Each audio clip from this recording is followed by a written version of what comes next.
Marilyn Monroe. The name makes you think of pure glamour, of a woman who had the entire world in her hands. But what if the biggest force in her life wasn't fame but fear? A deep, lifelong terror of being locked away. This isn't just the story of a Hollywood icon's tragic end.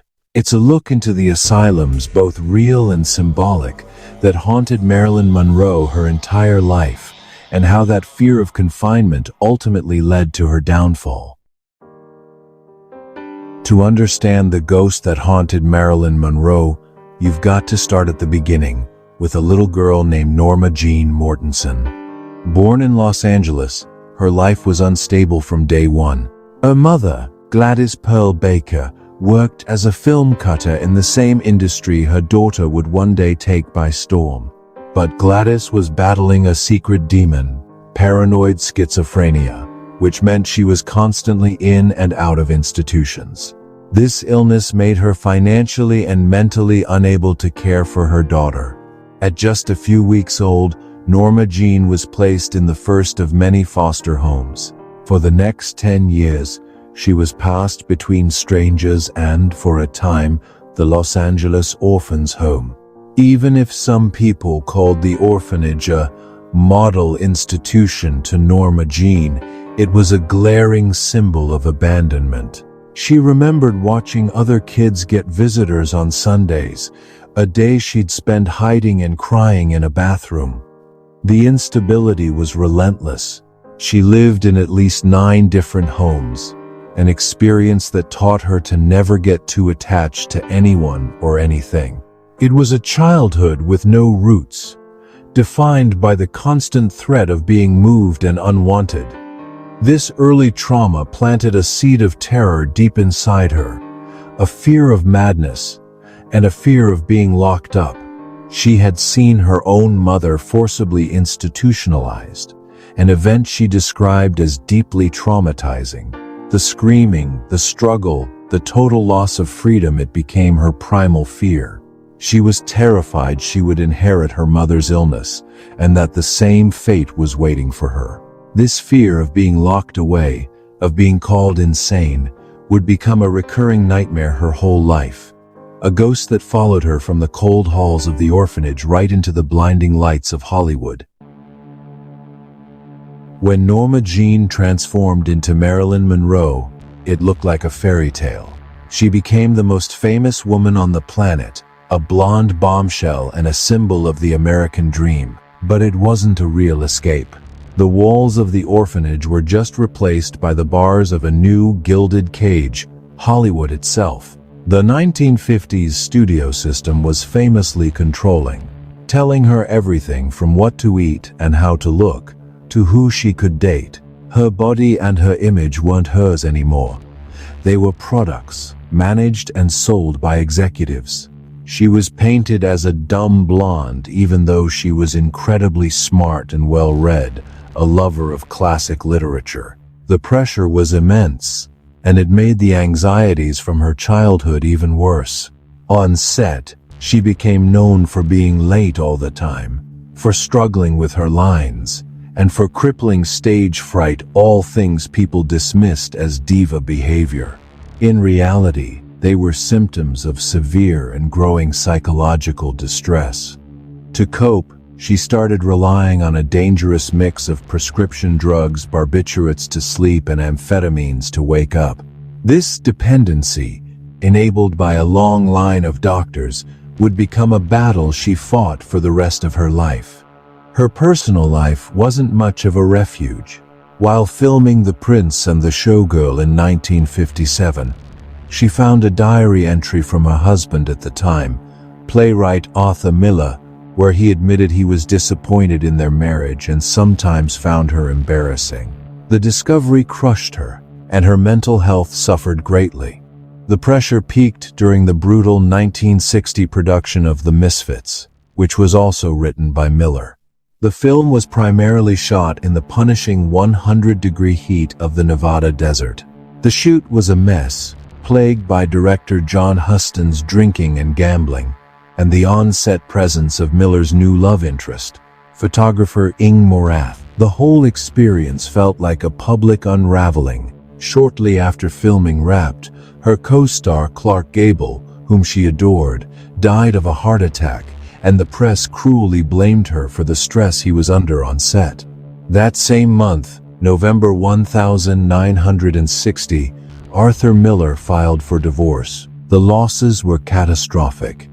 With her marriage over and her professional reputation in tatters, Marilyn fell deeper into isolation and drug abuse, setting the stage for the most terrifying chapter of her life.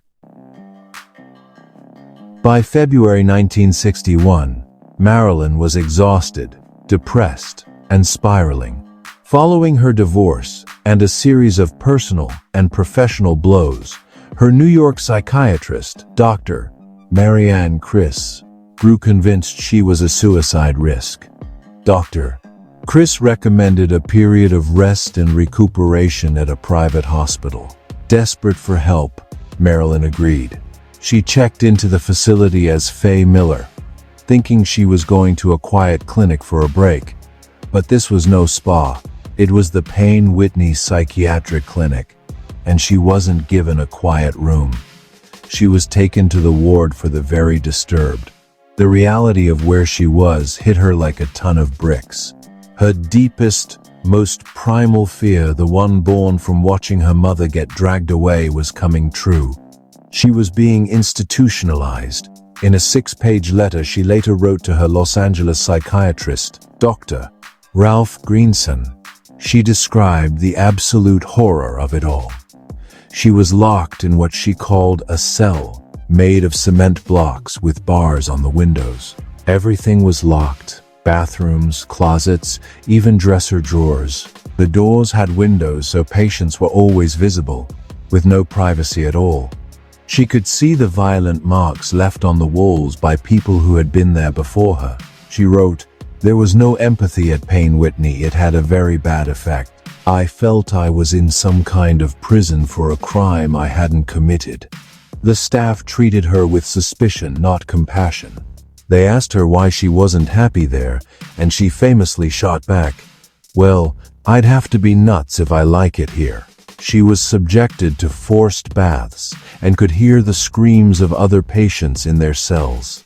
When she refused to cooperate, she described being physically carried by 2 hefty men and 2 hefty women to another floor. Terrified and feeling completely betrayed, Marilyn knew she had to get out. She resorted to a desperate act, inspired by a scene from her movie, Don't Bother to Knock. She smashed a window and, holding a shard of glass, threatened to hurt herself if they didn't release her. An act she later admitted was a bluff, since she was just that vain to ever scar her own body. After 4 harrowing days, she was finally allowed one phone call. She didn't call her lawyer or agent. She called her ex-husband, Joe DiMaggio. He flew to New York right away and, against the hospital's wishes, secured her release. He had her transferred to Columbia Presbyterian's neurological department, where she spent the next 3 weeks recovering, with DiMaggio visiting her daily. She fired Dr. Criss and never spoke to her again. The ordeal was over, but the damage was done.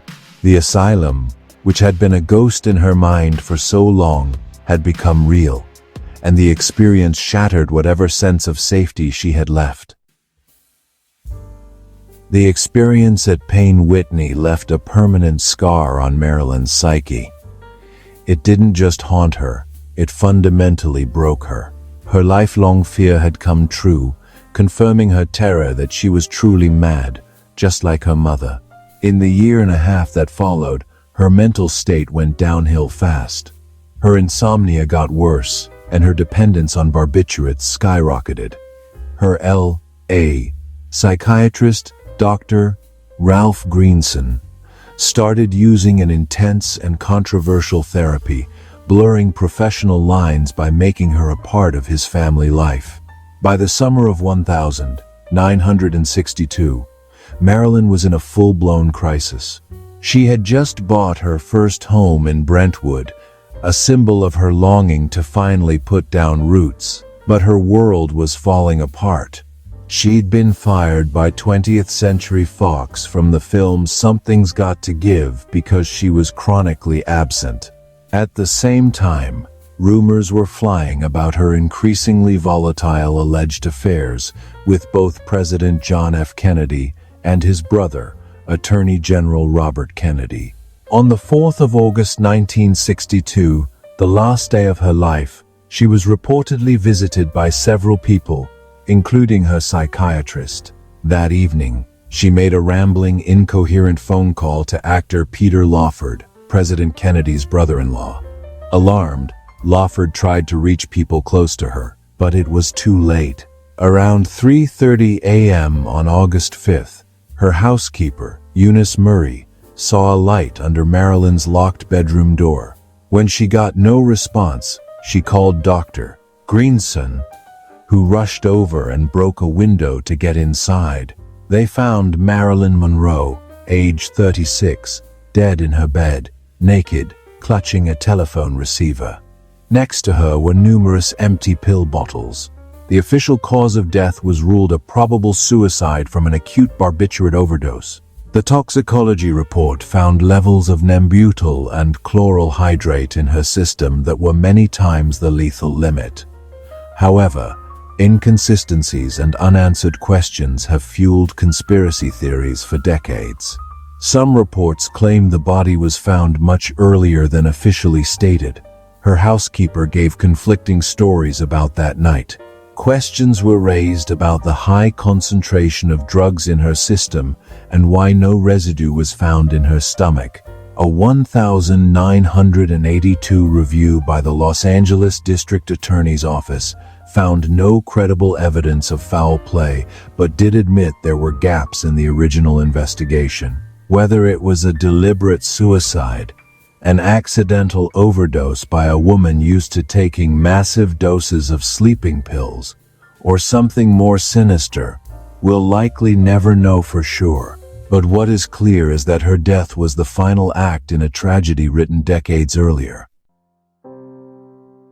From the cold, impersonal walls of an orphanage, to the gilded cage of Hollywood, and finally, to the cement block cell of a psychiatric ward, Marilyn Monroe's life was defined by a series of prisons.